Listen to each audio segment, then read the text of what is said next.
Oh, hello there. Yes, well, release the pressure, as Left Field sang about, not about my teeth, but not even about the antibiotics that I got. Yes. Anyway, they're kicking in, which is good. Sun's out. Managed to get the cat out the house, which is a plus. It's all looking very, very good. And of course, yesterday we had, well, Lucy's bill, private member's bill from Richard Tice. So, that's going forward. And you can see here the packed House of Commons. You can see what a huge issue it was, particularly for, the opposition parties. There was, probably as many as one Conservative MPs there. And it was good news was, of course, that 40% of the Reform MPs were there. Unfortunately, obviously Nigel had other things to do, putting Clacton on the map, etc. But gobsmacked that Richard Tice decided to show that particular shot, but perhaps that's just me being picky. Anyway, I look forward to that brilliant bit of legislation whereby members of the public can apply pressure on the government to basically allow people, inciting violence on the internet to be let off. That's a really good way to run things. Anyway, we will see that, hopefully consigned to the dustbin of history. But I think it's important that all of those allegations that he was making 24 hours ago about her mistreatment in prison are thoroughly investigated, because I'm sure they're exactly very, very, very, very true.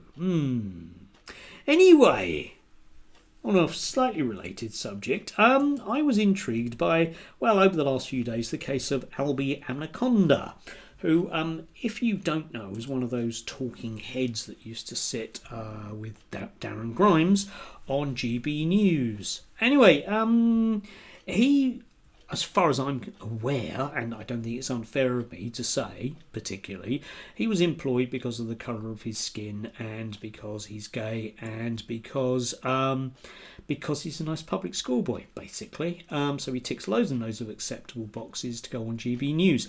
And the idea with that is you then have to tread a very, very thin line in and around accepting the station's racism.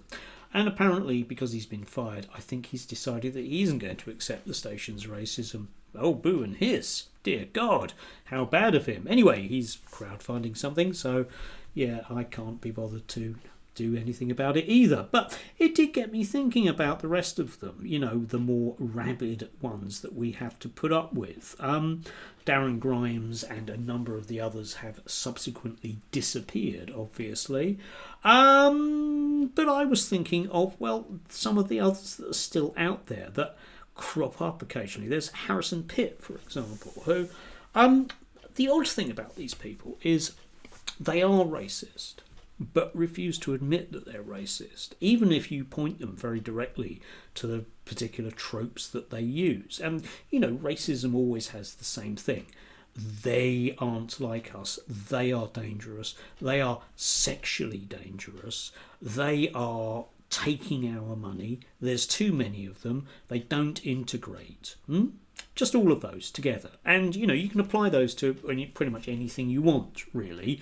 And, of course, as we all know, they apply it to different groups of people at different times. Currently, at the moment, not a lot of people are applying that particular one to Jewish people. I do think that will change quite rapidly quite soon. I think we will rapidly go back to more classic forms of anti-Semitism. But at the moment, it's all basically centred on Muslims. Oh, well, you can't be racist because, after all, it's a religion. Yeah, try telling that to Jewish people. Anyway, so, this one caught my eye. Harrison Pitt, who was talking about Kemi Badenoch, discussing the notion of ghettos. Brilliant language. This will do more harm than good, given the sheer size of our immigrant populations. Shipping foreigners from their city ghettos to the more pleasant parts of the country will not make them British, but will simply ruin what remains of England. Remigration, not relocation, is the answer. Yeah, because Harrison, he definitely isn't a racist at all. He just doesn't want brown people here. Yeah, that's reasonable, isn't it? I don't know, make of that what you will. He does get about a lot, of course. He's closely associated with Peter Whittle, who's here discussing Connor Tomlinson, a great friend of the show. Peter Whittle, yes. A man who who has just recently become engaged to Kurt. Now, you may notice that Kurt isn't as white as other people, and I don't know what Peter would make of that. What kind of particular racial stereotypes is Kurt embodying? And the answer is, well, none at all, of course, but I'm willing to bet that Kurt comes from a particular class background which basically makes him immune from such racial characteristics, which is a very odd thing, because if racial characteristics are real, then such things would carry on through a class-based system, wouldn't they? Apparently not, no. I can't be racist because look who I'm engaged to. Anyway, the existence of a Muslim network in the Home Office is being more widely acknowledged and talked about. And on the New Culture Forum last December, I discussed it with Colin Tomlinson, who's just done a brilliant research report on it. Do watch. Yeah, I'll spare you it. Apparently, there's a particular group within the civil service made up of Muslims, and they get together and talk about things. Yes.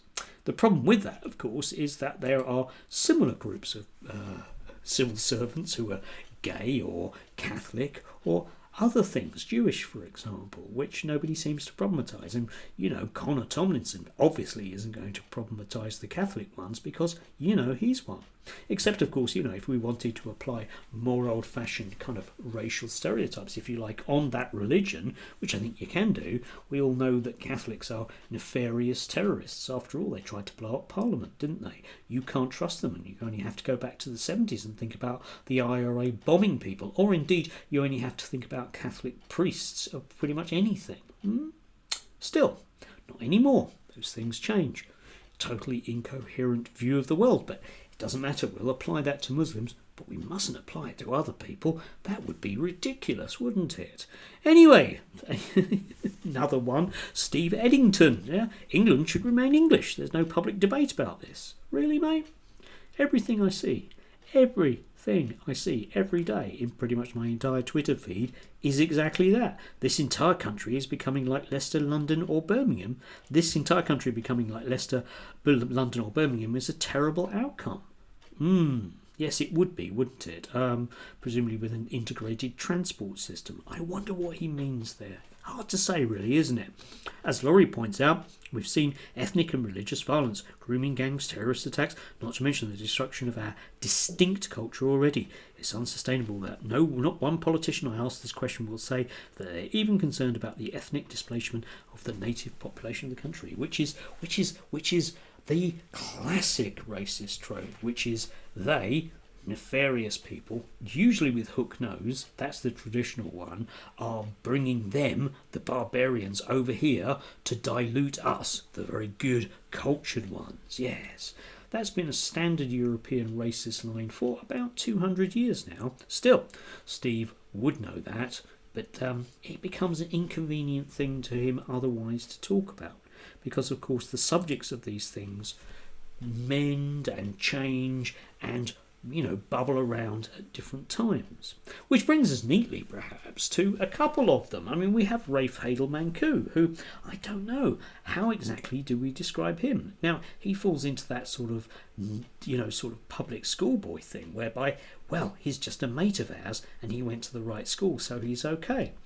But the genetics are very, very iffy there, I would suggest, and I don't know what particular tropes I could apply to Rafe. It's hard to say, really, because it's a huge mixture, like lots of people are. He's just a person. That's probably as far as we can go with that. But, if we think about other people, like everyone's favourite friar, Calvin Robinson, yes, who's of a mixed racial heritage. So does that make him half a bad person, or half a sexually violent person, or half a drug dealer, or half a half criminal? Hard to say, really. I don't know. Would he steal half of your mobile phone, or would he half stab you? Very hard to say. And nobody asks these questions because, of course, they are meaningless rubbish. But that's because all of these people deal in that level of meaningless rubbish. And at the same time, oddly, earnestly believe it. But the problem is that they have an easy access to a very wide platform that the media gives them, because it's a damn sight easier to blame brown people for our problems than the people that run the media. That's kind of convenient, isn't it? And long may it continue. Anyway, do have a lovely one, if you can do. Stay cool, particularly if you've got a fur coat. Yeah, bit mean.